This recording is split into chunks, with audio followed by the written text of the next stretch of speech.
દિલ્હીના પલવલથી મથુરા સુધી રફતારમાં ઇતિહાસ રચ્યા પછી હવે નવી દિલ્હીથી મુંબઈની વચ્ચે સ્પેનની ટેલ્ગો ટ્રેન ઇતિહાસ રચવા માટે નીકળી ચૂકી છે।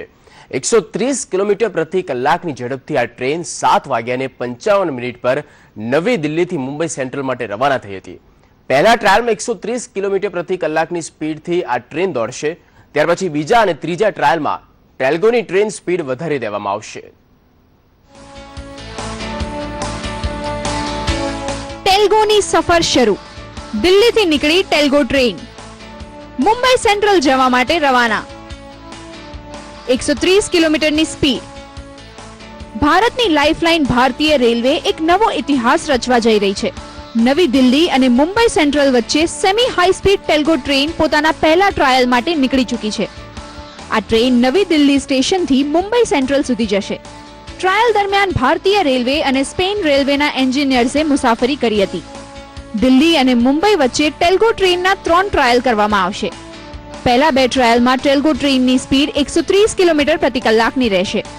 ત્રીજા ટ્રાયલમાં ટેલ્ગોની સ્પીડ 150 કિલોમીટર પ્રતિ કલાકની રહેશે।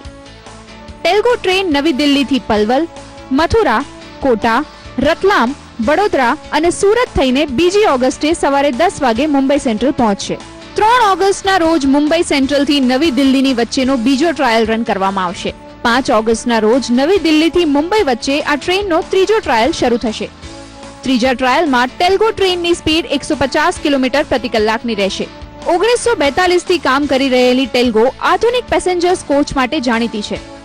ભારતીય નોર્મલ ટ્રેનોમાં કોચમાં વધારે જર્ક આવે છે, જ્યારે ટેલ્ગો ટ્રેનમાં કોચમાં જર્કનો અનુભવ થતો નથી।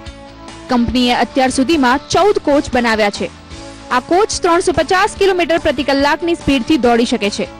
કોચ એલ્યુમિનિયમથી બનેલા હોવાને કારણે વજનમાં હળવા છે, જેના કારણે ટ્રેનને સ્પીડ મળે છે। ટેલ્ગોની બેઠક વ્યવસ્થા પણ એકદમ આરામદાયક છે। ટેલ્ગોમાં વૃદ્ધો અને પ્રેગ્નેન્ટ મહિલાને ઉતરવામાં મુશ્કેલી નડશે નહીં। ટેલ્ગો ટ્રેનમાં ઇમરજન્સી સ્પીડ બ્રેક મારવાથી જર્ક આવતો નથી। બ્યુરો રિપોર્ટ, સંદેશ ન્યૂઝ।